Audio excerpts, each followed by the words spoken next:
Sejam muito bem-vindos ao segundo episódio do podcast Madriali Descomplica, onde falamos sobre saúde e bem-estar de uma forma simples, prática e totalmente descomplicada.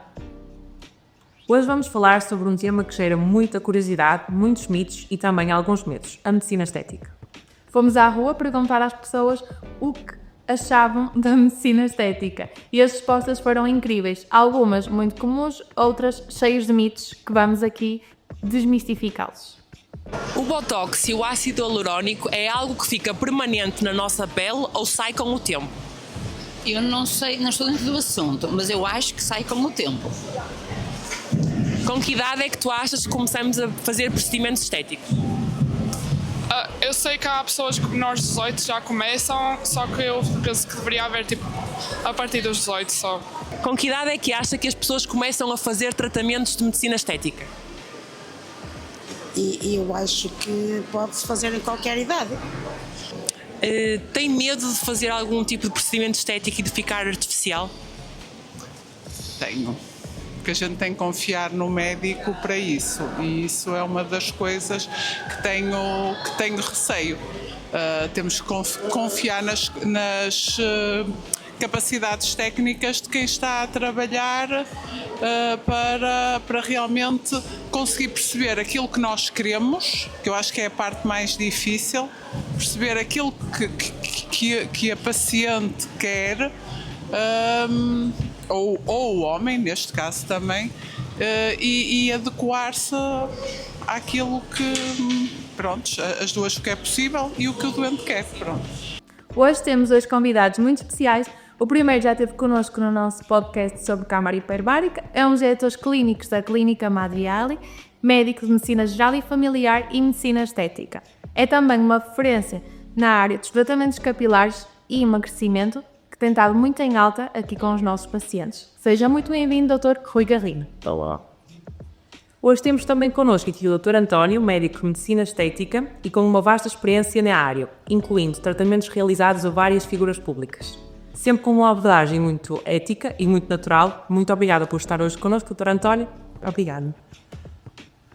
Pronto, então vamos começar desde o início. Dr. António, para começarmos do início de uma forma simples, o que é exatamente a medicina estética e para que serve?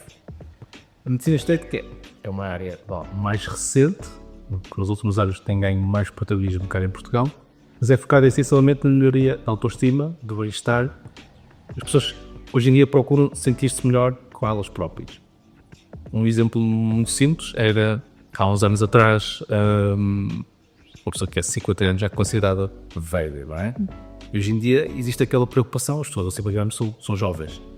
Só que a genética é a mesma de há 500 anos atrás, mas as pessoas sentem-se mais novas e querem parecer mais novas. Então tentam adequar a imagem corporal com a imagem mental. As pessoas sentem-se com 30 anos e querem parecer um bocadinho mais novas do que parecer 50 anos. E é por isso que a medicina estética é cada vez mais importante e tem cada vez mais procura, porque as pessoas querem adequar a imagem física com a imagem mental. As pessoas sentem-se mais novas, querem parecer mais novas.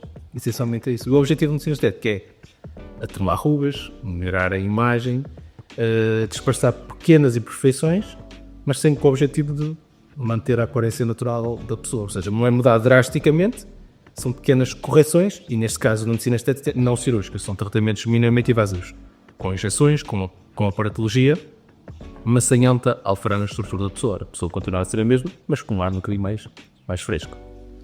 Dr. Rui, para além dos botox e preenchimentos já muito falados, existem tratamentos não tão invasivos, ou seja, não injetáveis? Sim, a medicina estética, penso eu, que hoje em dia está a caminhar nesse sentido.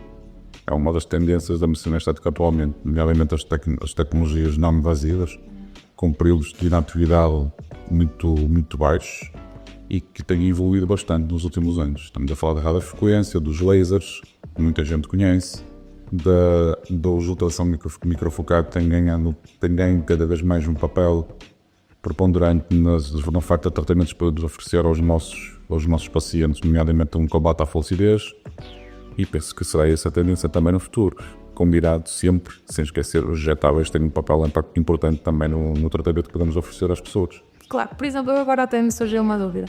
A papeira Eu acho que é algo que muita gente tem. Eu própria às vezes me incomodo com a pequena que tenho.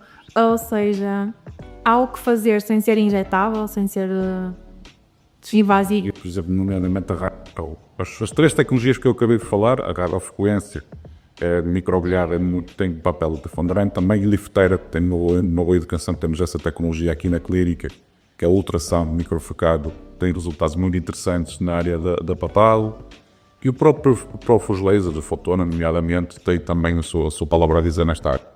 Boa. Para coisas pequenas, estamos a falar tal gordura localizada, pequena quantidade, a medicina estética tem várias armas que permite ter resultados interessantes. Para grandes papadas, vamos chamar assim, a partida será cirúrgico, tá? Mas para coisas mais leves e numa fase inicial, sim, é possível também reduzir drasticamente. E daí a importância da consulta de avaliação sempre inicial, que é isso, é nós conseguimos ver a pessoa e traçarmos um plano. Claro, não estamos aqui para enganar ninguém. Se me chegar aqui um senhor com 70 anos com aquela papada, claro que não há milagre. Sim, há situações que realmente há aqui caminho na cara e registro. Claro. Que tratamento é que temos aqui na clínica, para além do laser e da lifteia? Temos mais alguns? Temos o Morpheus, que é a radiofrequência microbilhar. Nessa plataforma temos também o luz pulsada intensa, que é o Lumeica, tem também um resultado muito interessante em tudo o que são manchas, fotorrejuvenescimento, o tratarmos rejuvenescer a pessoa de uma maneira muito natural, tem resultados muito interessantes. E temos também, em termos de uma oferta corporal, uma hipótese, é também o Evolve, que trabalha o contorno corporal. Conseguimos tratar a barriga, os flancos, várias áreas do contorno corporal com resultados muito interessantes. E utiliza a radiofrequência e a eletroestimulação. Doutor António, as pessoas associam muito à medicina estética a tratar rugas, não é? A medicina estética trata rugas. O que é que mais a medicina estética pode tratar? E que mais ela nos pode ajudar? Ok, o que a medicina estética trata rugas no aspecto, as pessoas olham para o espelho e dizem que tem aqui esta ruga. Primeira vez que procuram um tratamento normalmente é por causa disso, porque encontram, olham ao seu espelho e descobrem que tem aquilo ou outra, e a partir daquele momento dão valor a essa situação. Mas o que a medicina estética faz, e quando me perguntam o que era a medicina estética, a medicina estética trata autoestima, ok? Portanto, por trás daquela vulga, o problema está muitas vezes a parte psicológica, a pessoa sentir-se um bocadinho mais em baixo, ou não se sentir tão segura consigo própria. Portanto, a medicina estética trata o aspecto, mas também trata a parte psicológica. A pessoa tem mais autoestima, sente-se melhor e consegue encarar melhor o resto da vida, sentindo-se mais seguro. Portanto, não é só a imagem em si, é muita parte da pessoa sentir-se mais confiante e mais segura. E é por isso que depois as pessoas gostam de manter, porque se sentem-se efetivamente obrigados. Ok. Doutor Rui, existe idade mínima ou máxima para fazer tratamentos estéticos? Creio que hoje em dia eu penso que não. De uma forma geral posso dizer que não. Até porque há uma tendência cada vez maior, as pessoas cada vez mais novas e a própria medicina estética tentarem prevenir e combater os sinais precoces de envelhecimento. E é isso que queremos, pessoas cada vez mais jovens começarem com tratamentos muito leves, coisas pequenas correções, que o objetivo é prevenir e envelhecer com naturalidade e com a melhor qualidade de pele, com uma melhor textura da pele, com menos flacidez e irmos acompanhando a pessoa nesse processo de um envelhecimento que queremos saudável. Eu acho que também é muito, eu acho que também é muito pela autoestima, por nós próprios. Falhar nas palavras do Pelé, é sem dúvida que hoje em dia é importante para nós sentirmos bem connosco próprios. E toda a gente procura isso. E a Vitina Clínica consegue realmente hoje em dia, de uma forma natural, cada vez mais os resultados em contraste do que acontecia aqui. Todos nós sabemos, há 10 anos, ou 15, ou 20 anos, víamos fotografias, ficávamos um bocado chocados, que assistíamos a grandes mudanças drásticas mesmo da aparência da imagem da pessoa. Hoje a medicina estética já não caminha nesse sentido, cada vez mais busca a naturalidade e manter as feições da pessoa e envelhecermos com outra qualidade de pele, com outro brilho, outro glow. Sim, nós temos agora muitas figuras públicas que parecem mais novas agora do que quando propriamente eram novas. Acontece muito isso. Aquilo que estamos a falar, que as pessoas procuram cada vez mais cedo. Acontece duas coisas. Eu já estou nisto há 11 anos, já tenho algum feedback, que é as pessoas hoje procuram muito mais cedo. que quando eu comecei, ali entre os 40, os 50, 50, 60 eram as idades mais procuradas. E agora começa a saber cada vez mais cedo pessoas aos 35 ou até mais cedo, mas vamos pegar os 35, que é uma idade em que já começam a aparecer pequenas alterações, mas o objetivo, as pessoas chegam, não é propriamente mudar nada, é não deixar que aquilo evolua que é pior, ou seja, tentar atrasar um bocadinho o processo de envelhecimento, enquanto, vamos imaginar, chega uma pessoa com 60 anos, primeira vez faz um procedimento. Obviamente, qualquer coisa que se faça vai implicar sempre alterações mais evidentes, e daí a história, as pessoas ficavam mais estranhos porque faziam procedimentos muito invasivos e muita quantidade de uma vez só. Enquanto se começarmos faseadamente com coisas pequenas, por exemplo, cá no Botox, a pessoa tem pequenas rugas, o objetivo é atenuá-las e, acima de tudo, não deixar evoluir. Não é propriamente mudar nada, é para ser mais leve. E então, se acontecer isto, por exemplo, aquela pessoa que chega, faz a primeira vez e não diz nada a ninguém, mas se as pessoas lhe disserem estás como um ar, pronto, a pessoa diz, ok, isto faz qualquer coisa, não se nota, mas a pessoa parece mais leve, e isso faz com que a pessoa depois, quando começa a passar o efeito, por exemplo, queira manter porque se sente bem, e voltamos à história da autoestima. É sinal que isto me faz sentir, parecer melhor e faz-me sentir mais autoconfiante. Eu acho que a medicina estética é sem dúvida muito à volta da autoestima das pessoas, porque se nós estivermos bem com nós mesmos, nós vamos estar bem para toda a gente. Eu não consigo ir trabalhar a não me sentir uma... Sem dúvida. É menos o problema. Vendo dizer nesta temática, muitas vezes é importante personalizarmos o tratamento. É óbvio que nós, quando vamos tratar uma pessoa nesta faixa etária dos 35, se calhar não vamos usar tanta carga de tantas doses de Botox. É um Botox mais suave, mais para prevenir, menos quantidade, para preservar, para não congelar tanto a cara, e a mim sim. Se calhar que quando vamos tratar uma pessoa com 60 anos já é diferente a abordagem e nós procuramos personalizar o tratamento, sim, adaptado àquela faixa etária. Por acaso, eu tenho também uma... Pois, Romano, é receita de bolo única para toda a gente igual. Claro, eu tenho uma dúvida, lá está, as pessoas acham mesmo que se eu meter Botox vou congelar a minha cara, fica sempre congelada, ou seja, eu nunca mais consigo fazer as expressões todas do rosto. Isso acontece? Não. Pode acontecer se nós o quisermos. Ok. Claro. Há pessoas que querem, não é? É diferente bloquear o músculo completamente, ou seja, por uma quantidade de toxina que faça com que ele não mexa, e é chamada testa congelada, a maneira profunda, que há quem goste. Nós entramos ou a pessoa fica sem expressão, quase sem expressão. Outra coisa é atenuar movimento. Portanto, atenuar movimento, a pessoa continua a enxergar a testa, mas menos profundamente. Portanto, vamos evitar que forme os tais vincos que a da altura aparece e já é difícil de sair. Portanto, é uma forma mais suave e a pessoa fica muito mais natural. Ninguém aponta o dedo e dizer que está sem expressão. Ok. Falou-se agora dos 35 anos. Ok. É uma idade que eu começo a preocupar-me, ou posso-me começar a preocupar mais cedo. Eu vou fazer 30 e estou a começar a ficar um bocado preocupado. Para a situação.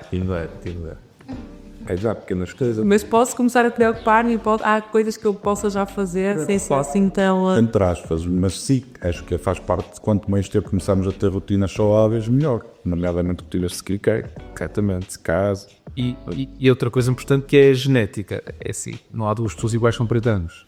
Há pessoas que hoje têm a ter um ar mais pesado, não é? A genética está lá.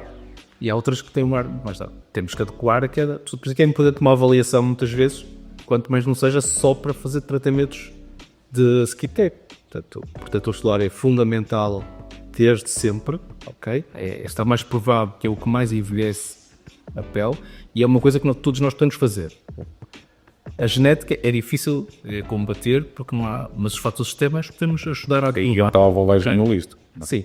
E depois, dependendo da pessoa que temos à nossa frente, eu já tratei pessoas com menos de 30 anos com rugas já bem mincada sempre na testa. Porquê? Tem um músculo, são impercinetos, então contraem muito, então de tanto fazerem, acabam por quebrar muito mais cedo. E naquele caso estava mais indicado para atenuar, porque já estavam completamente vincados. Se temos alguém que ainda não tem linhas definidas, temos a optar por coisas mais leves e mais simples. O que não quer dizer que mais à frente venha a ser preciso, mas naquela fase não. Por exemplo, quando a ruga já está vincada, eu tenho a ruga vincada, eu consigo tirá-lo? Siminal.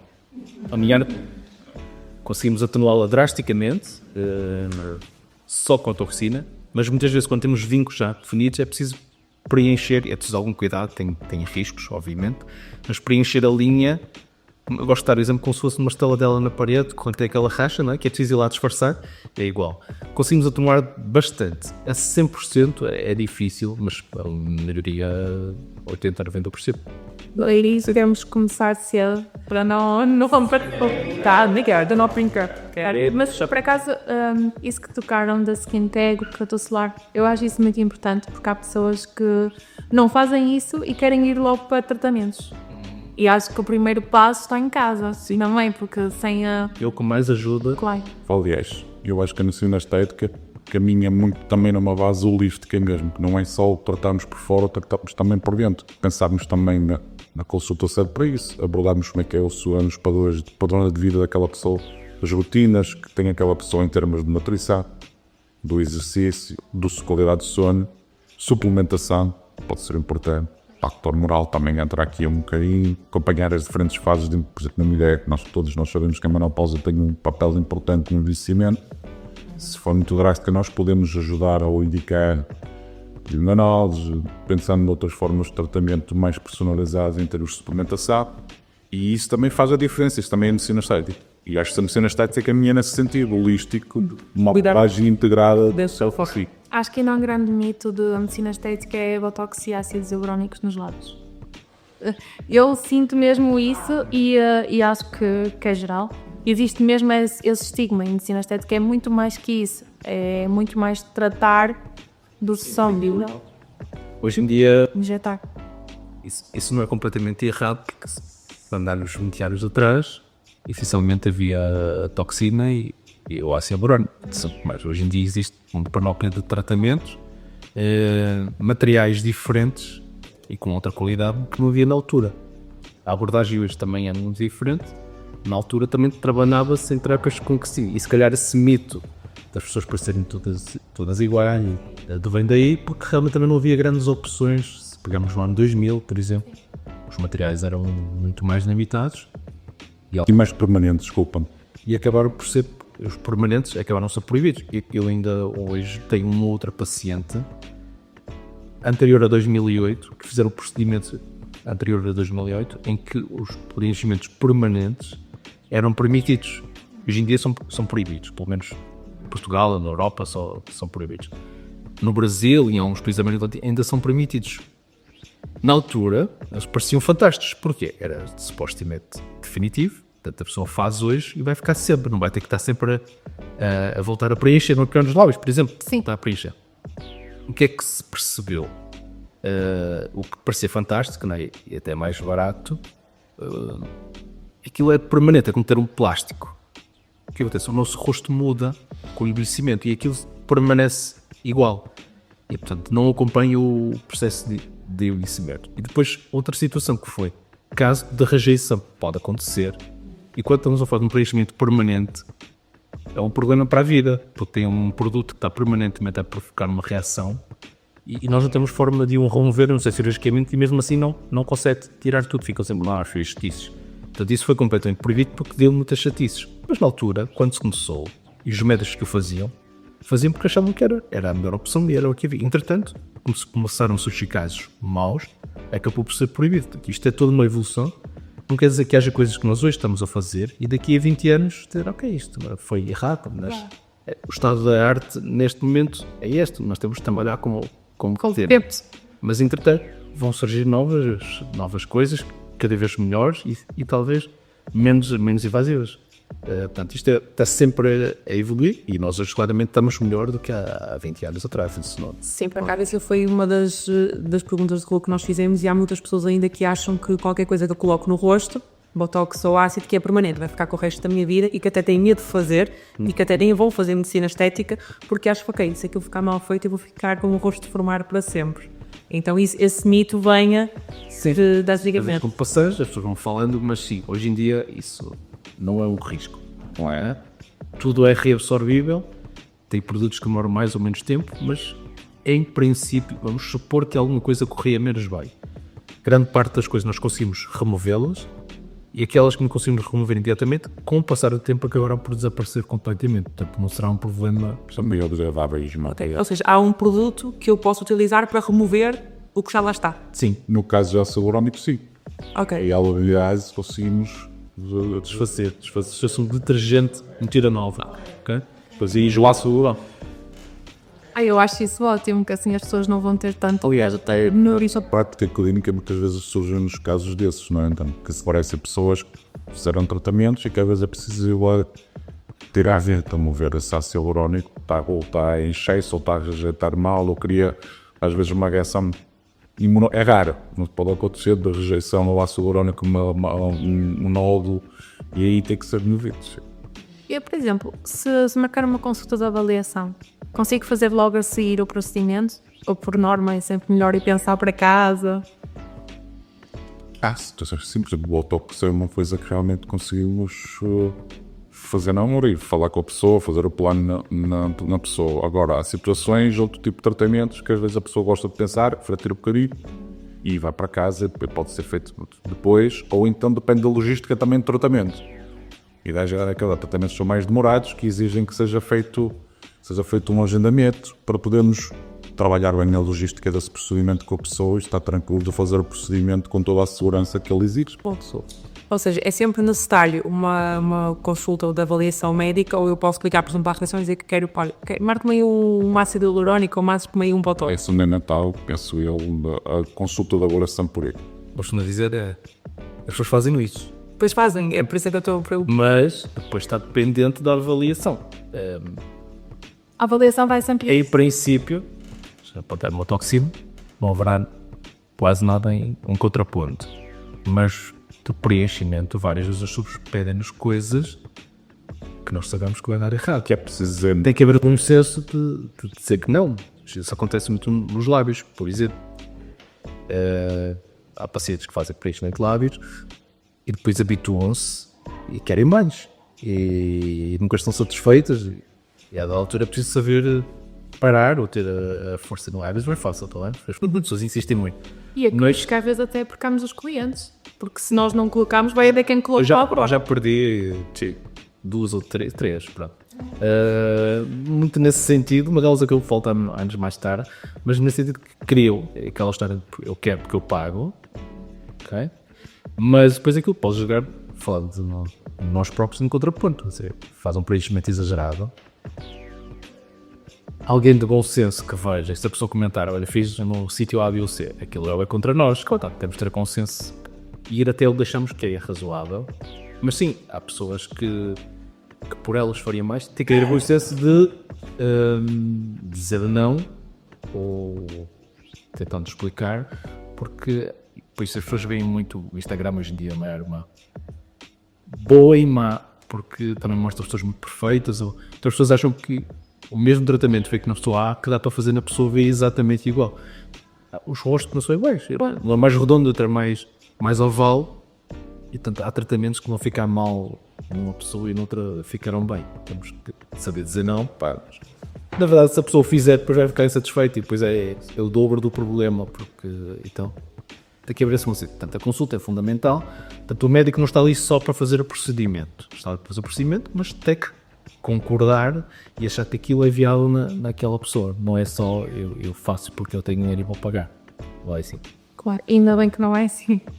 Eu acho que, por exemplo, eu também acreditava nisto, que eu chegava aqui e dizia, quero pôr ácido nos lábios. E eu podia, do nada, ficar com os lábios gigantes. Mas acho que não é bem assim, é um processo gradual. Eu nunca posso, de não ter nada, para ter tudo. E há muitas pessoas que acham que logo na primeira vez podem ficar com os lábios super exagerados. Chamado bico de pato, não é? De pato, sim. Mas isso é algo que hoje em dia que eu não gosto e penso que a medicina estética não caminha nesse sentido. Agora temos pessoas que procuram isso, muito volumes exagerados, mas isto vai de encontro ao vocábulo do Zé António, que às vezes nós temos que estabelecer limites, ou que é razoável para o que não é, que há pacientes, eles próprios não vão beneficiar nada daquilo. Claro. Às vezes têm uma visão distorcida da realidade, mas entra muito aqui a parte psicológica do paciente. Tem a ver com uma coisa que é, a anatomia do lábio é muito diferente da pessoa. Todos nós aqui temos um lábio diferente. Uma coisa é uma pessoa que já tem um lábio qual um formato que é mais fácil de aumentar moderadamente.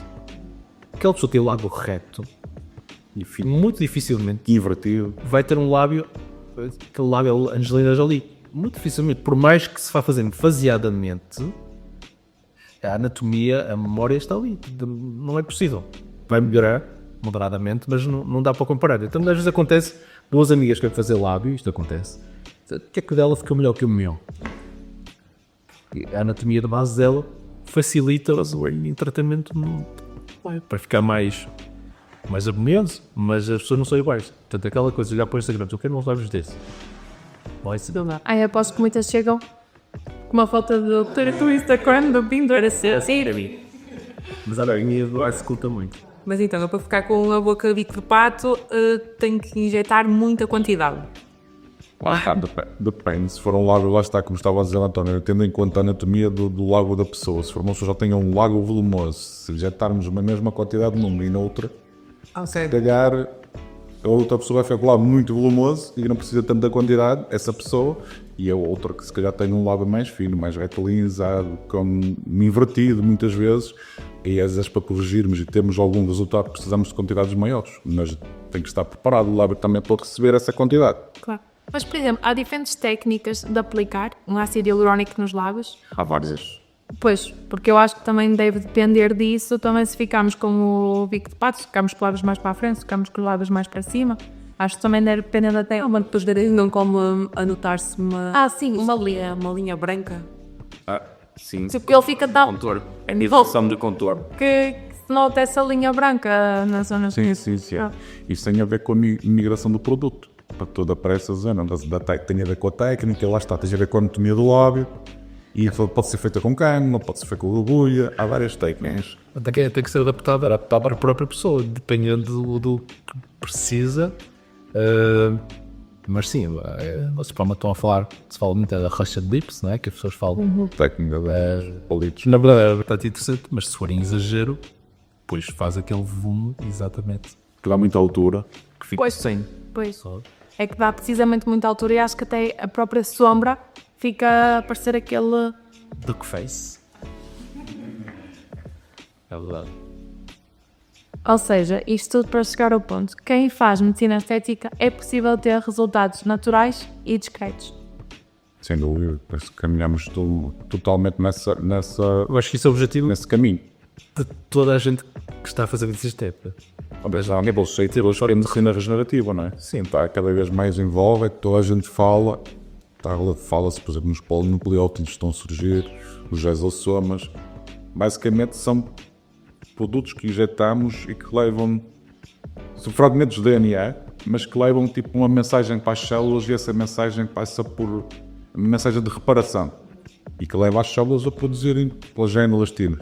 Agora, é preciso vermos bem o que é que os próximos estudos científicos vão dizer em relação a isso e depois ver como é que isso realmente na prática funciona. Mas já há resultados muito interessantes nessa área. Ok, uma das tendências então para 2026 é a naturalidade. Cada vez mais a naturalidade. A abordagem holística, como estávamos a falar há bocado, ver o doente como um todo, dentro da estética.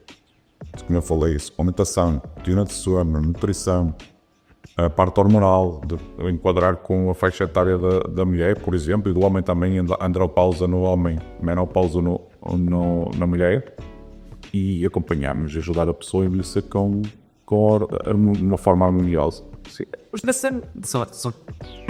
Basta pensarmos uma rapariga de 20 anos, por norma não tem volumes a mais, tem volume natural e é bonita. A ideia que nós temos, acho que é na aula de 50, não é fazer o volume. Portanto, a história do volume, a ideia, isso é para esquecer ou tentar diminuir no máximo. A ideia é a pessoa parecer bem sem parecer exagerado. Portanto, é tentar mimetizar o rosto jovem, mesmo que tenha um pouco mais idade. Portanto, a história de caras cheias, que nós associamos muito, temos sempre de pessoas assim, famosas de Hollywood que ficaram completamente destruídas porque exageraram a dada altura. Portanto, isso acho que hoje em dia está completamente fora de parte. A ideia é parecer natural. Okay?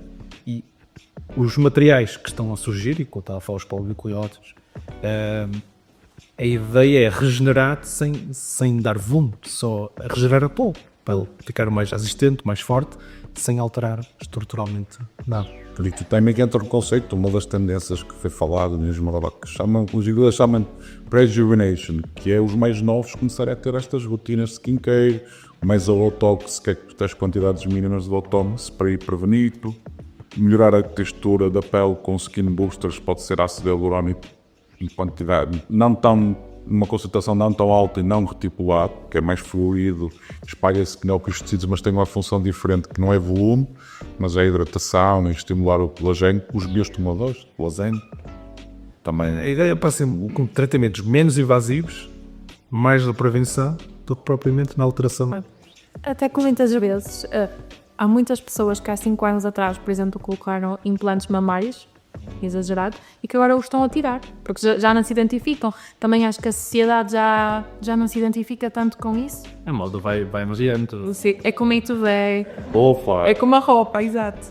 Os tratamentos estéticos são dolorosos? Não são? Há tratamentos menos invasivos? Não há? Que tratamentos é que são esses? Porque as pessoas têm a ideia que, ok, tudo o que eu vou fazer na medicina estética vai-me doer horrores. Vai doer horrores. Eu nem vou porque vai doer muito. Cada tem a sua complexidade e o seu grau potencial de dor. Mas hoje em dia temos técnicas anestésicas, se for o caso, que permitem fazer os procedimentos de uma forma segura e sim. E parece que ainda tem dor. Vamos chegar no lado, lá que talvez seja a zona mais dolorosa de fazer sem anestesia. Mas nós anestesiamos do género como quando vamos ao dentista para tratar um dente. Claro que vai sentir a anestesia, não há volta a andar, mas a partir do momento que está anestesiado, nós conseguimos trabalhar e a pessoa não sente 100% dor de nada. Agora, é 100% de dor? Não. Até porque o nosso corpo tem muitas terminações nervosas e nós sentimos tudo mais. Mas são coisas perfeitamente toleráveis. Se não fosse, não havia tanta gente a fazer e a repetir. Portanto, as pessoas, como costumam dizer, às vezes dizem, isto, Botox, está-me a doer um bocadinho. E eu digo, você vai voltar a fazer, não é pela dor, é pelo resultado. Se gostar, vai voltar. Se doer um que a altura, não vai ser esse o critério para... Minha avó sempre disse, para ser bonita tem que sofrer, que eu estou até... Uma vez vi um vídeo, um story da Rita Pereira também a dizer: acabei de sair aqui de uma clínica, fiz um tratamento à cara, doeu-me tanto, mas eu vou voltar porque é mesmo bom. E aí, no fim daí, todos procuramos. Completamente. Os resultados costumam ser imediatos ou são sempre progressivos? Por exemplo, eu coloco um botox na testa, saio daqui e já estou melhor. Não. A toxina é talvez seja o tratamento mais progressivo. Eu devo tentar explicar assim de uma forma simples e é variável de pessoa para pessoa. Isto não é chapa 5. Mas normalmente aplica hoje, daqui a 2, 3 dias começa com os primeiros sinais, ou seja, a testa começa a engelhar menos e vai melhorando gradualmente ali até aos 8, 10 dias. Ou seja, há uma melhoria gradual. A partir daí, ainda que haja alguma melhoria até cerca dos 26 dias, já serão coisas muito pequenas, mas pronto. Resumidamente, uma semana é até termos um resultado mais próximo do final e é por isso que, por exemplo, no caso da toxina a gente faz hoje, mandamos voltar ao fim de 10, 12, 15 dias para ver se ficou bem, se é preciso de um ajuste, porque como não é um tratamento com resultado imediato, às vezes é pequenos acertos, ok? Há outros tratamentos, tipo, preenchimento da massa do rosto, é imediato, embora não seja o resultado 100% final, mas conseguimos ter uma noção mais ou menos imediata do resultado. Claro que no dia que faz é sempre algum edema, mas é um edema autolimitado. No caso dos lábios é a mesma situação. Você faz o lábio, ele no dia que faz, no dia a seguir, vai ter sempre algum edema. Portanto, não é o resultado final, precisamos 3, 4 dias para ver o resultado mais próximo do final. Eu posso ir trabalhar no dia que fiz o procedimento. Imagina, eu venho aqui e venho na hora do almoço, faço um procedimento. E a seguir posso ir trabalhar e está tudo bem? Ou nota-se muito? Depende da pessoa, depende do procedimento. Mas, regra geral, sim. Mas depende muito do procedimento que vamos fazer. Por exemplo, no caso do ácido hialurônico, depende dos lábios. É óbvio que se vamos trabalhar o lábio vai ter tendência a inchar bastante, a criar um certo edema. A pessoa não é confortável, se calhar depende do trabalho, mas sim, mas não tem grande downtime. Normalmente as pessoas no dia seguinte podem perfeitamente ir trabalhar. É normal, interrompendo. No caso dos lábios, e depois do Covid, há uma coisa em surgir as máscaras, não é? Então, elas têm sempre a hipótese que estão constipadas é por isso, estou no máscara, isso acontece. Acontece. Ou seja, passa uma hora do almoço e depois... Já tivemos aqui uma paciente agora para que foi assim no teu caso. E usou máscara? Cimento e depois foi trabalhar com sim. Ok. E as pessoas hoje em dia aceitam, está de máscara, está constipada, não quer contaminar ninguém. Portanto, tudo ok. Então, ok, é uma boa técnica. No caso, é Botox só para... A pessoa pode fazer a sua vida normal, nós dizemos sempre para ter o cuidado de não fazer exercício nas horas seguintes, ou no dia, e evitar o som, que é muito importante, que reduz o efeito. Mas por isso consegue fazer a sua vida normal. Há outros procedimentos mais elaborados. Aí eu até acho que joga mais a questão da própria pessoa, se quer que as outras pessoas percebam que fez alguma coisa ou não. Só é que não se preocupam com isso. Há outras que já gostam de manter isso em privado, vai muito pessoa por pessoa. Eu acho que isso está a desmistificar um bocadinho ao longo do tempo, mas não há muita gente que é, eu não quero que ninguém saiba que eu meti ácido nos lábios. Isto aí pareceu o mais natural possível, é para ninguém dizer, eu vou negar. E acho que agora cada vez menos, acho que é mais normal dizer, acho que não há mal nenhum eu dizer, não gostava assim tanto do meu lábio, eu meti só aqui um bocadinho. Acho que agora já não é tão mal, mas antigamente era... Sim, já se começa a ver isso. Um cão. Aliás, em Espanha, nos países sul-americanos, Brasil, isso completamente sem tabus nenhuns. A revolta diferente. Eu já tive lá caso de amigas que se encontraram na clínica e nunca tinham falado uma com a outra. Fazer. E depois chegam lá dentro e uma diz assim, tens ela entrou-se. Daí que eu só faço vitaminas. E são amigas. É aquela coisa, é tudo natural. É tudo natural. Eu acordo assim, Mas está a mudar. Está a mudar. As pessoas estão mais à vontade, é verdade. As coisas da hora eu sou teco. A luta está a cair. Sim. Qual é o tempo médio de duração de um Botox e do Mácia? Em média 4, 6 meses. 6 meses, sim. Penso que é um tempo de médio aceitável de um Botox. Ok, pode durar mais ou pode durar menos, constante a pessoa? Lá está, não são todos iguais. Também depende de pessoas, do seu estilo de vida.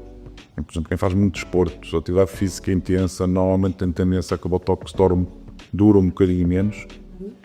E se é necessário, ali aos 4 meses, por vezes 5, tratar. Mas, por exemplo, no caso dos ácidos hialurónicos, já podemos ter, dependendo da área tratada. Por exemplo, eu já ouvi falar em Botox do AliExpress. Isso o que é isso? É possível comprarmos Botox no AliExpress? Possível, pelo visto deve ser, nunca tinha ouvido essa, te jantam. Sim, é possível. Online, sim. Não é tanto. A toxina, em Portugal, é certificada pelo Infarmed, só é vendida pelas farmácias para haver algum controle, porque a toxinopolínica é um produto que, embora na aplicação no rosto seja usado em pequenas doses, é um produto que em doses altas é perigoso. Por isso é que é tão controlada a venda, para não haver o risco de haver sobredose. Obviamente, se a comprar no AliExpress ou qualquer outra drogaria, você está a comprar aquilo e só por não ter certeza do que está lá no rótulo é o que está na embalagem. Enquanto aqui compramos um frasco de toxina, tem 50 unidades, e você sabe que estão lá 50 unidades, nesse caso não sabe. Pode não estar nada, pode estar muito mais, ou pode estar muita coisa qualquer, e estamos falando de uma coisa para mim já está no nosso corpo. Portanto, eu não arriscaria, nem a mim, nem nenhum amigo meu, nem nenhum paciente, a injetar um produto que eu desconheço, que na última análise pode ser muito perigoso. Portanto, esse tipo de coisa está fora de hipótese. Pode ser muito mais barato, que obviamente é, mas não há no controle, nós já sabemos como é que foi feita a qualidade da preparação, não sabemos o que é que está lá. Portanto, é um risco desmesurado. Estamos a falar de toxina, podemos falar de ácido hialurónico, é exatamente igual. Existem falsificações praticamente iguais de marcas que nós usamos. Como é que nós sabemos isso? E isso já aconteceu com delegadas, que o produto tem cartonagem exatamente igual, a caixa toda igual, eles só o número de série é que chegam lá que não foi feito na fábrica deles. Okay? Mas de aspecto parece igual, mas depois o produto em si não terá a mesma consistência e mesmo efeito. Portanto, é preciso algum cuidado com esses produtos, chamada contrafação. Diz que o risco não compensa. Não compensa porque pode dar problemas sérios, porque são produtos. Daí vir, se calhar, a tal discrepância de preços entre uns sítios e os outros, porque nós temos gabinetes de estética a fazer esse tipo de procedimentos e temos também algumas clínicas a fazer procedimentos com valores mesmo muito baixos e provavelmente... Nós somos suspeitos, mas fazemos parte da Sociedade Portuguesa de Medicina Estética e a sociedade diz-nos que a medicina estética é um ato médico, feita exclusivamente por médicos. E tudo que é feito um gabinete de estética por si só já é ilegal, ok? Porque pressupõe que seja um médico a fazê-lo e o médico não fará num gabinete de estética, até porque é proibido. Um médico, para exercer a sua profissão, tem que exercer num estabelecimento certificado. Se o fizer num estabelecimento não certificado, se ter uma queixa na ordem, pode perder a cédula, só para ter uma ideia de quantas coisas são. Portanto, à partida não vai ser médico. Alguém não habilitado. Eu dou este exemplo que é real, que é nós, quando queremos fazer uma casa, podemos ter um amigo que desenha maravilhosa, faz uma casa muito bem feita, mas para fazer o projeto, para entrar na Câmara, tem que ter um arquiteto a assinar. Na medicina é exatamente igual. E pode ter um amigo que já viu fazer procedimentos e sabe fazer aquilo. É uma técnica, pode imitá-la, mas não está habilitado. Portanto, isto tem que haver o controle, só isto é uma bandalheira. Fazíamos tudo assim, nesta é sempre corre bem. Exatamente. Porquê? E isto é muito importante neste aspecto e as pessoas muitas vezes não pensam nesta parte, que é a medicina estética é um acto médico e muitas vezes invasivo.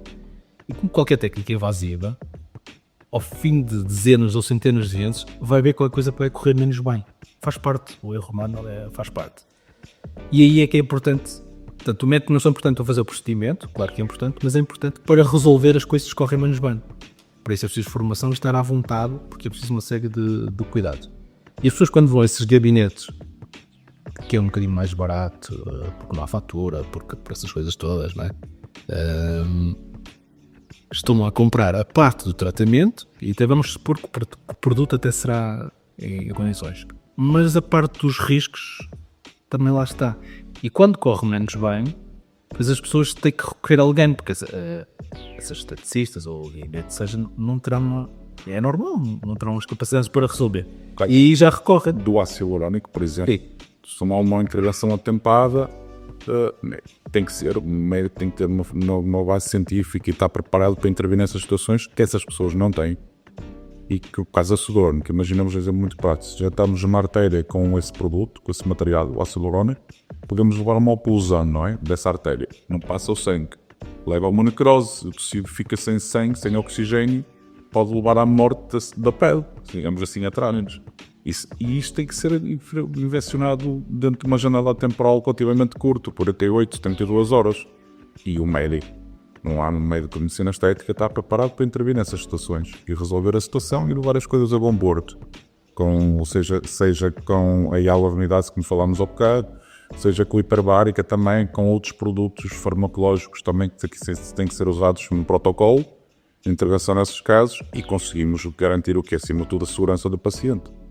E, por exemplo, quando estavas a falar desta questão do intrusismo médico, da Sociedade Portuguesa de Medicina Estética, em Espanha, a questão jurídica legal estão um bocadinho mais à frente que nós. Disse que a nossa sociedade tem um gabinete que é o gabinete de intrusismo, em que recebe denúncias, podem ser anónimas ou não, mas digo, vocês conhecem um gabinete que pratica esses atos, se receber uma denúncia. Nós temos um gabinete que depois, em contato com a ASAI, eles vão ao local e encerram o espaço. Encerram o espaço e pagam uma multa. Okay? Mas não acontece mais nada. Não é crime. Em Espanha a mesura penal mudou. Portanto, eles no Parlamento mudaram a lei. Então, hoje em dia, se alguém que for apanhado a fazer este procedimento e não está habilitado, encerram um espaço, pagam uma multa, mas também é um processo de crime. Para ser um processo de crime, pode dar prisão. Então isso fez com que diminuísse drasticamente o número de habilidosos que se arriscam a fazer os procedimentos, porque agora não é só pagar uma multa, agora pode ser mesmo ser preso. Então eles já pensam duas vezes em tentar a fazer coisas para o qual não estão habilitados. Aqui, o próximo passo, acredito eu que será esse, só que é tudo lento. Nós estamos uns anos um bocadinho atrás. É normal, em Espanha faz muito mais procedimentos que aqui. Eles chegaram lá mais cedo, mas a partir de vamos atrás, portanto é em questão de tempo. Aqui o crime compensa.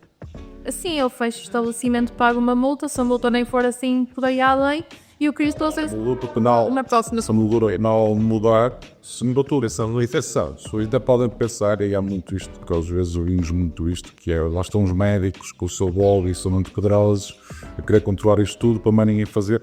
Não, aqui ninguém é uma questão do lobby de sermos nós médicos, estamos a falar de nós garantirmos a segurança a nós como sociedade. Que é disso que estamos a falar, de segurança de procedimentos e de garantirmos a saúde. Para já está, não se justifica essas coisas de fazer off-lab, fazer numa clínica que não tenha as condições mínimas de cuidados da higiene, da sepsia, portanto não justifica. Não faz sentido nenhum eu agora começar a dar consultas de ortopedia. Só porque já vi 3 pessoas a caírem e sei mais ou menos quais são os próximos passos. Mas é só falar do preço, dos custos, às vezes precisa ser um bocadinho pragmático. Obviamente a medicina estética também é um negócio, ok? E não está aqui para dar prejuízo. As pessoas estão trabalhando, têm que receber, os materiais custam-se dinheiro e quem investe também tem que ganhar. É um negócio, como qualquer outro negócio. Sim. E portanto, quando se sabe que o material custa X, custa 10, o preço final não pode ser 11. Não pode. Portanto, quando você vê preços muito baixos, nesta cadeia de custo de material, custo do profissional de saúde e custo do estabelecimento, alguma coisa está mal contada. E custos e direitos, por exemplo, para o profissional médico investiu anos tudo na sua formação. Quando é assim um preço muito discrepante dos outros, tem que haver ali alguma coisa que não está bem contada, porque está tudo inventado, entre aspas. Alguma das partes tem que estar fora do contexto, porque como qualquer negócio tem estas variáveis, e se alguma delas é muito diferente, tem que estar alguma coisa mal contada. Portanto, as pessoas devem também suspeitar um bocadinho quando os preços são extremamente discrepantes. Uma coisa é pequenas diferenças de preço, como qualquer negócio, há variações de preço. Cada pessoa. Agora, diferenças menos de metade, qualquer coisa está mal contado. Também não há milagres. Há probabilidade de fazerem diluição do produto? Por exemplo, vamos pegar, por exemplo, na toxina. A toxina é um frasco de 50 unidades, que é a dose padrão que se usa no paciente. Se eu diluir na dose padrão, que é 1,25, está para uma pessoa. Se eu meter 2,5, que é o dobro, supostamente está para 2. Nós juntamos a toxina com o soro fisiológico. Sim, ela é misturar, ela vem em pó. Em vez do 1,25, não estava, pusemos 2,5. Parece que dá para 2, mas a quantidade de açúcar, vamos chamar assim, de farinha, na fase inicial, é a mesma. Portanto, só está mais diluída. O que acontece? O efeito vai ser menor. Vai durar menos tempo. Até pode fazer em 10 pacientes, mas em vez de durar 4 a 6 meses, vai durar 2 ou 3. Estamos a falar o easy. Então acaba O custo de material às vezes. Sim, mas o custo de material baixa para metade. Mas pronto, está mal contado, não é? Exato. Portanto, tudo tem explicação. Portanto, não pode haver... Não há milagre. O mercado é competitivo, portanto os preços têm que ser mais ou menos semelhantes, haverão as variações normais, de espaço para espaço, mas valores muito diferentes. As pessoas devem pôr um ponto de interrogação de uma coisa aqui que eu tenho que perceber melhor porque é que isto está ao diferente. Então, resumindo um bocadinho isso, a discrepância de valores que se vê no mercado pode ir muito por o profissional que está a fazer, se um profissional que não está habilitado para fazer, a qualidade do produto, não é? Aonde se compra o produto e a diluição do produto e o tempo de duração do produto. E depois e depois, lá está, depende também das próprias instalações da clínica, da própria qualidade dos produtos que nós temos para oferecer ao paciente, dos profissionais que essa clínica tem e do grau de experiência dos profissionais que estão a trabalhar. Tudo isso faz a diferença. A oferta de mais lobbies, vamos dizer, é diferente de ter um consultório simples, um consultório que tem um médico e uma assistente, ou ter uma clínica que tem várias infraestruturas ao mesmo tempo, que a resposta é outra, e no final das contas tudo se paga. Não é fácil. Isto é muito fácil de explicar a quem já tem um negócio. Quem já tem um negócio, seja ele em que área for, percebe que tudo tem custos, que não é, as coisas não aparecem por short live. Portanto, muitas vezes quem não tem tanta noção de que tudo, os custos indiretos que estão envolvidos num processo. Mas, portanto, em resumo, é isto. Se os valores forem muito discrepantes, desconfiem em qualquer coisa. Não, sinal de alerta. Okay? Porque, a partir de uma das cadeias deve estar adulterado. Eu tenho uma pergunta interessante. Porquê é que as mulheres ganham o chamado código de barras e os homens não se vê tanto? Ou é tão comum eles ganharem? Ok. Código de barras. Isso é o problema que mais mexe em termos de autoestima com as mulheres. Vamos falar de um exemplo bem simples. Rugas na testa, até há pessoas com 20 anos que têm. E são aceitos. Pode-se gostar mais ou menos. As rugas do código de barras, instintivamente nós associamos a pessoas mais velhas. As rugas da avó, vamos chamar assim, não é? Porquê? Porque em princípio, vamos partir da pessoa normal. Elas aparecem mais depois da menopausa. Depois da menopausa há uma série de alterações, e uma delas é uma atrofia do próprio lábio. E também há uma perda de gordura subcutânea, a gordura de nós temos debaixo da pele, aqui do lábio, e faz com que, quando fazemos o movimento do esfíncter, não, começam a aparecer aqueles risquinhos. E aparecem normalmente depois da menopausa. Há casos de mulheres, por exemplo, fumadoras, que aparecem mais cedo, mas normalmente o processo normal é depois da menopausa. Porquê é que as mulheres têm e os homens não têm? Por causa desta situação que eu expliquei. E no caso dos homens, por uma situação simples, os homens têm pelo. Não se dá. Ter pelo dá estrutura à pele. É? Ok, fluido. Além da testosterona, que faz com que a pele seja mais grossa. Mas é muito raro, se pode ver um homem fumador de 80 anos, e à partida não vai ter rugas do código de barras. O homem não tem código de barras. Isso é um problema que faz parte da mulher. E é uma coisa que mexe muito com a autoestima. Porquê? Hoje as mulheres cuidam-se imenso, mesmo fisicamente, vão ao ginásio. E é muito fácil as mulheres de 50 ou mais anos, como muito. Mas estas rugas, se não forem tratadas, instintivamente você associa logo a uma pessoa mais velha. A pessoa pode ter muito bom ar, mas se tiver o código de barras, portanto, é uma coisa que mexe muito com as mulheres e é o motivo de vinda à consulta pela primeira vez de algumas mulheres. E o tabaco pode aí ter realmente Mas a origem repetitiva de fumar na mulher marca muito vinca. E aliás, as bolinhas de tabaco e menopausa é um coquetel terrível para a mulher. Portanto, mulher que fuma, depois da menopausa, sente muito mais todos os efeitos secundários, ressecamento da pele, mais rugas, mais flacidez, do que numa mulher que não fuma, por exemplo. Okay? Mas aí entra a parte, eu disse inicialmente, que é uma abordagem completa, terapia hormonal. Há uma série de coisas que hoje em dia se podem fazer para ajudar a passar essa fase mais. E que mais uma vez eu digo, e daí a importância da consulta. Faz-se da consulta, da avaliação para abordar. Muito na moda aquelas garrafas De palhinha. de palhinha também, e a maioria das mulheres agora tem todas aquelas garrafas de bonita, com aquela palhinha. Mais de movimentos repetitivos. Isso pode ajudar a aumentar a numerosos Partidos onde existe a contração do esfíncter do lado do músculo da boca, chamemos assim. Isto é a mesma coisa que fumar. No fundo, estás a fazer o mesmo movimento. O pode contribuir para isso. Por exemplo, há muitas pessoas ainda que não sabem a diferença entre um botox e um ácido hialurônico. Qual é a diferença entre um e qual é a diferença de outros? Ok. Botox, de uma forma simplista, vamos pensar, é uma molécula que paralisa o músculo. Por norma, embora se use noutros sítios, só se usam no terço superior, na testa, entre sobrancelhas e nos olhos. Okay? Pode-se usar outros sítios, mas com alguns cuidados, pode ter alguns riscos. O ácido hialurônico, vamos pensar como um gel de uma gelatina que ocupa um espaço.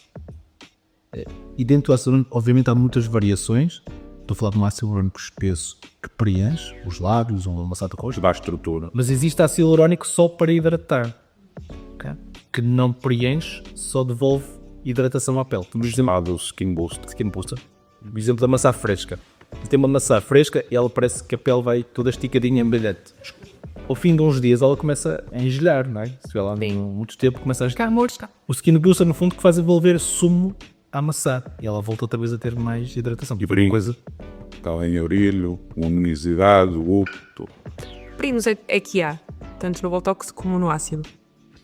O botox tem alguns perigos de botox, às vezes, por exemplo, se for mal aplicado, tem a ver com a técnica, lá está.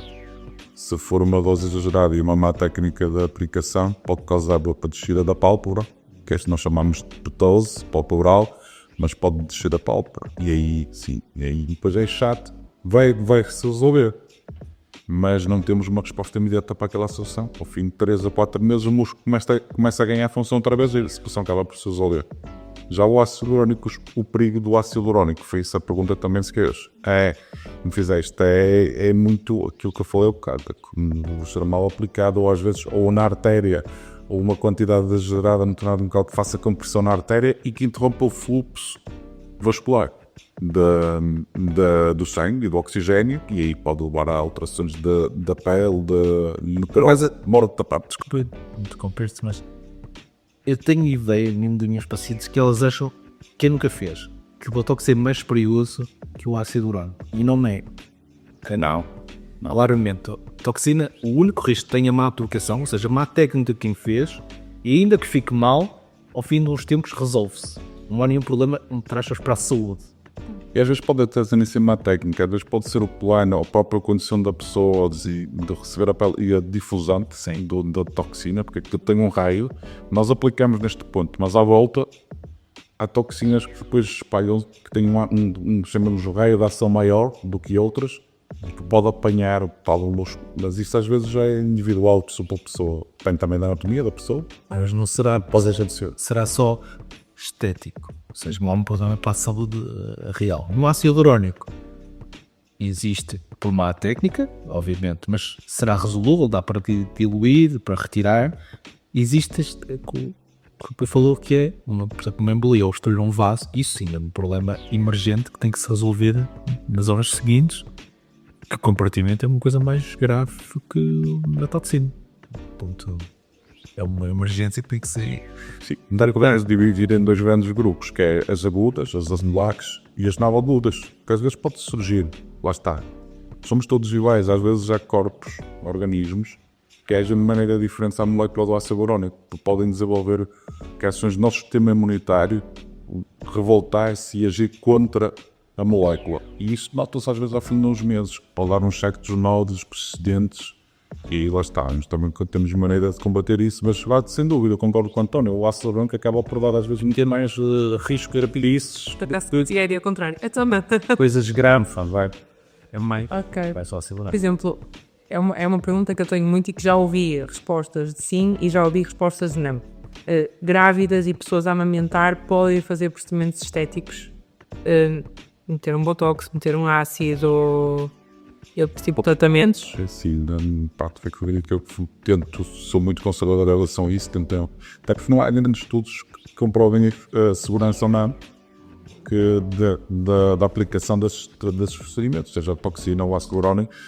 A partir da antes da gravidez, a minha indicação é tentarem passarmos esse período e durante a amamentação evitar determinado tipo de procedimentos estéticos. Sim, é porque eu acho que lá está, toda a gente, quando tu estás grávida, nunca pode fazer nada. Mas eu acho que é muito, se calhar não haver estudos, não quer dizer que efetivamente faça mal.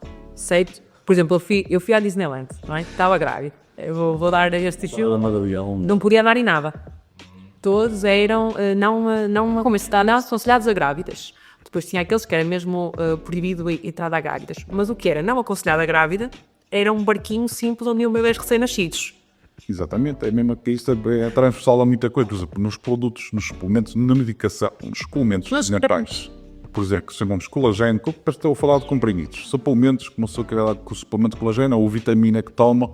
Muitas vitaminas, se formos ver o rótulo, diz lá, não para o proibido as gestantes e a lactação, ou seja, a alimentação. Mas porquê? Porque não há estudos. Ninguém é para a pessoa fazer durante a gravidez a fazer e acho que nós seguimos essa primeira. Por uma questão de precaução, foi dizendo, não há estudos, quando não se fazer botox sem adesão, não há estudos que digam que faz bem ou faz mal, até porque não se andou a fazer um estudo desses, não se vai sujeitar alguém para determinar se ser um ou mau. Portanto, não há estudos, mas por uma questão de precaução, e até porque é uma fase muito específica e especial. E para evitar o peso de, imagine que aconteça alguma coisa e haver aquela associação, será que pode ter sido ou não? Uma questão de acesso na gravidez não se faz. Ok, nem botox, nem nenhum procedimento, porque é invasiva, ou picada. Por uma questão de precaução, não há nada que diga que é proibido, mas não há estudos, é melhor jogar na defesa. Já no aleitamento, não é? A amamentação, os riscos são completamente diminutos. há muita pouca coisa que passa para o leite materno de procedimentos deste género. É isso. Portanto, depois fica um bocadinho ao bom senso. Normalmente, eu espero que as pessoas acabem de aumentar e para fazer. Agora, se me perguntar a mim, acha que existe algum risco de aplicar um ácido hialurónico estando a amamentar? Não, acho que não. Então, não vejo um risco. O ácido hialurónico é um gel que passe o que é que seja pelo olho. É uma questão de bom senso, mais nada, e portanto também é uma fase que vai durar um ano, um meses, ou como eu, se esperar perfeitamente. Mas no aleitamento não acho que haja riscos importantes. Na gravidez, eu próprio me sentiria muito confortável pelo receio que acontecesse o que é que seja, e ainda quando estivesse associado, poder sempre pensar que podia estar associado, então é melhor não arriscar. Ok. Lá sabe, porque, por exemplo, mesmo nos cremes que são usados, há cremes que a pessoa diz, olha, enquanto a pessoa está grávida, não vai usar assim. Agora, será que efetivamente o que eu vou aplicar aí na cara vai passar realmente para a corrente sanguínea e vai passar realmente para o É melhor não arriscar. Temos de dar acesso. Então, Nós temos alguma coisa para levantar o glúteo ou só mesmo com muito treino e suor no ginásio? Para Levantar o glúteo. levantar os glúteos, sim. Temos o ácido hialurónico, que já falamos aqui, e temos os bioestimuladores, colagênio. E isso consegue-se ter resultados muito interessantes com essas técnicas. Aplicadas no plano correto, tem resultados E também sai passado a uns meses. Sim, assim, nada na medicina estética hoje em dia é definitivo. Para a flacidez da barriga, que também não só identificarmos muito no rosto, mas acho que também há muitos procedimentos estéticos que podem ser feitos no resto do corpo. E há muitas mulheres, principalmente no pós-parto, que têm aqueles problemas com toda a flacidez da barriga. Há procedimentos que podem ser feitos para a flacidez. Nós temos aqui na clínica tecnologias. Um bistriz também. Podemos combinar, o médico podemos fazer, por exemplo, o lifteiro, a ultrassom microfocada, tem resultados muito interessantes juntamente, e assim como a radiofrequência microolhada, depois depende do grau de flacidez de cada um e temos que avaliar.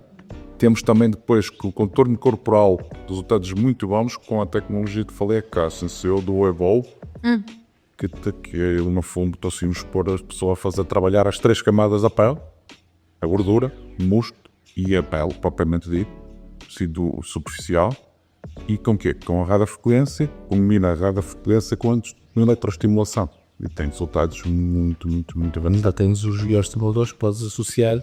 Sim. Como se usa na cara para a flacidez, também se pode usar na flacidez na barriga, por exemplo, na gravidez.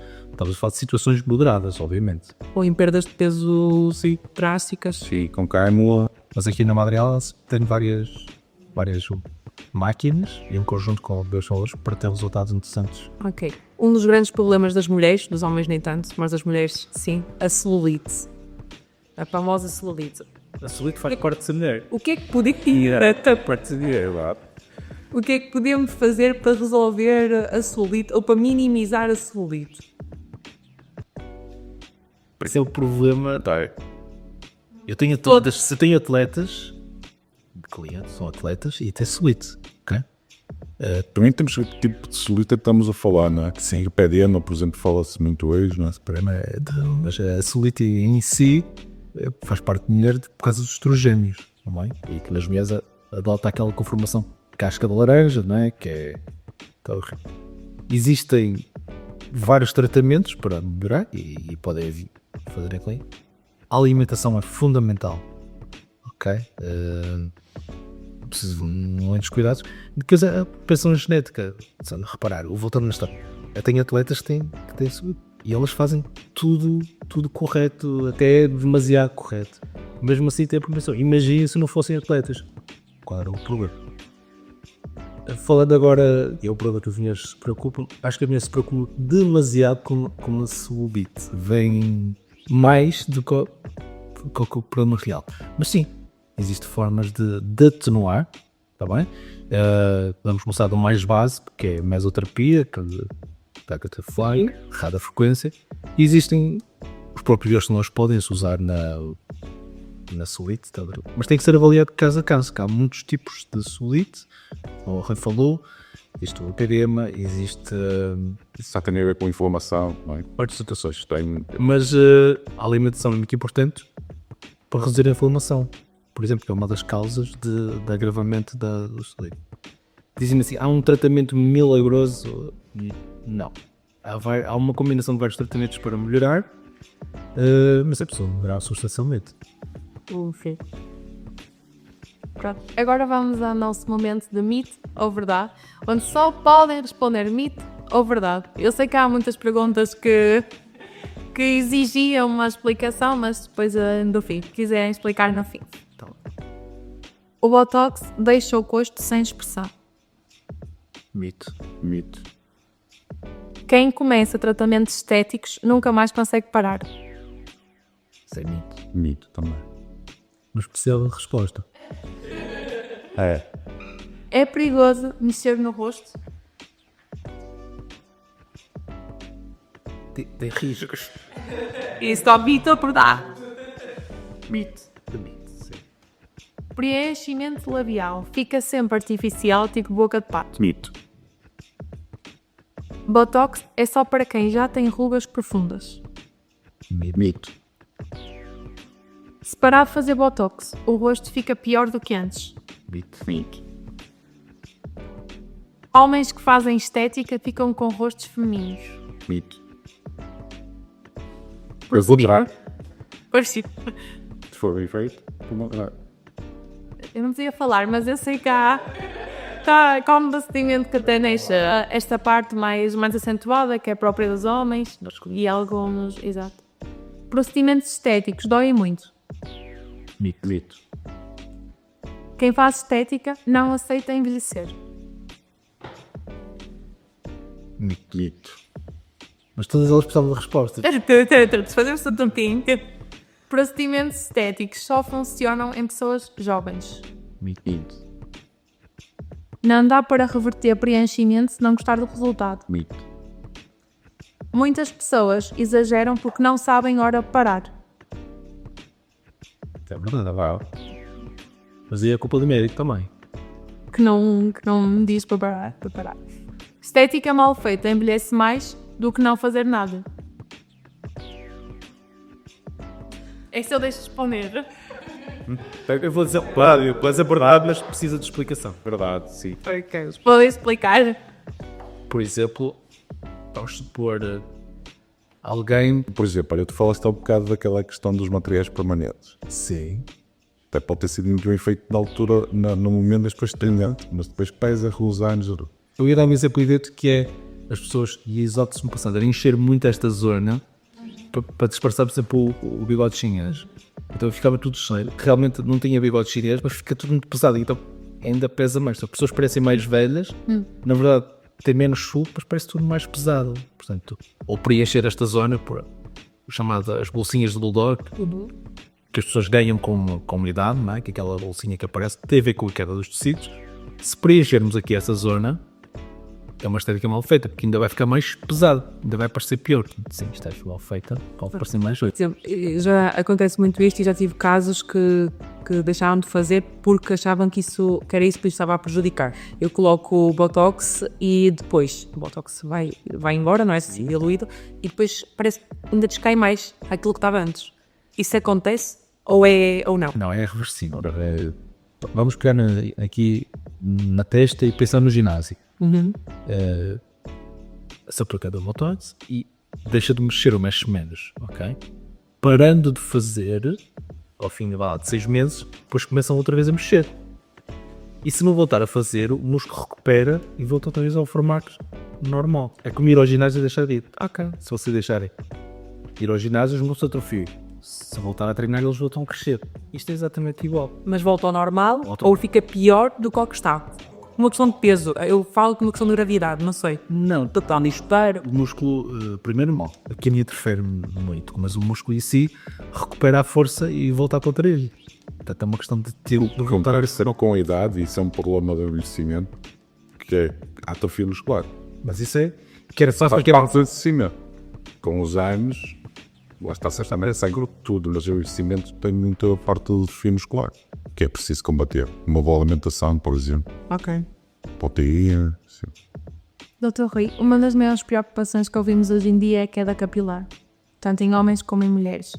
Afinal, a medicina estética também trata capilares ou só mesmo com um transplante capilar é que podemos resolver a situação? A medicina estética lá está, depende do candidato, do doente que temos à nossa frente. Há casos de claramente cirúrgicos, transplante capilar de boio. Não sou o que diz, vê o paciente, observa e tem que fazer o procedimento de transplante capilar. Há outros que não. Há outros que podemos, desde uma fase muito precoce, PRP, fotossuscimento, lasers, que tem um resultado muito interessante. Os próprios que há bocado falámos, polinucleótidos, também já têm estudos científicos com resultados muito promissores. Portanto, conseguimos, e suplementação, conseguimos intervir de uma forma precoce, por exemplo, fotona, o laser fotona tem já um protocolo muito bem estabelecido. Eu permite dar uma resposta muito interessante na estimulação dos folículos capilares e fazer, em termos de densidade, de qualidade do cabelo e até numa reativação de folículos que estão adormecidos, que não conseguem projetar outra vez a haste capilar, mas conseguimos ver outra vez de novo crescimento de novos cabelos outra vez no paciente. Ok, então se calhar antes de eu ir para passar logo para um transplante capilar, convém se calhar procurar o médico e tentar ver se há algo faseada nisso, mas há pacientes claramente para transplantes, quem sou. Pode-se fazer transplante e depois pode-se fazer, conjugar no futuro a seguir ao transplante para manutenção, fazer as tais técnicas que falei ao campo, mas há outros que não. Ou podemos perfeitamente, aquela pessoa começa a ter umas entradas, aqui na cura uma falha mais leve, o cabelo começa a ficar mais fino, aí sim é a altura de se intervir. Ok. No pós-parto também conseguimos intervir. O flúvio pós-parto é muito frequente nas mulheres, sim. Nas mulheres pós-parto aquilo acontece em muitas mulheres assistirem a uma queda capilar considerável muitas vezes. E está doido. É muito medo. É um momento frágil da mulher que mexe muito com a parte principal esfera. A sensação é quando ficar carecas. Sim, mas depois consegue-se ter resultados surpreendentes até para elas e ficam bastante aliviadas e bastante satisfeitos. Ok. O laser, lá está, também, e cá estávamos a falar da segurança de fazer na amamentação. O laser na amamentação não tem coluna. Ok. Dr. António, aqui na Clínica Madrial apostamos muito numa medicina estética segura, ética e integrada. Que diferenças é que nota na abordagem que fazemos aqui para outros X? É assim, a Madrial é uma clínica que abriu recentemente, não é? E apostou num padrão alto, claramente, quer na qualidade dos profissionais, quer na qualidade dos materiais e da aparatologia. Nesse aspecto, os pacientes aqui podem estar descansados que tudo que melhor existe no mercado, grande parte dessa matéria nós temos cá. E isso faz diferença. Obviamente, não é tudo igual. As radiofrequências não são iguais. Os lasers não é tudo igual. Para terminar, se tivessem que resumir a medicina estética numa frase para quem nos ouve, qual seria essa frase? Podem dizer uma cada um ou como quiser. Minha frase, naturalidade. Naturalidade, eu te resumo numa palavra. Naturalidade, acho que sim. Autoestima e bem-estar. É o objetivo. Ok, Dr. Blue e Dr. António, muito obrigada por estarem presentes aqui neste podcast. Acho que é um podcast que tem muito conteúdo, tem muitas perguntas interessantes, tem muita coisa que as pessoas querem ouvir. Por isso, olha, muito obrigado por estarem presentes, obrigado também pelas vossas respostas. Excelente iniciativa. Obrigado, eu. E a vocês que nos ouviram, obrigada por estarem desse lado a acompanhar mais um episódio do Madrial e Descomplica. Se tiverem alguma dúvida ou questão quanto à medicina estética aqui na Madrial, contactem-nos e até ao próximo episódio. Obrigado.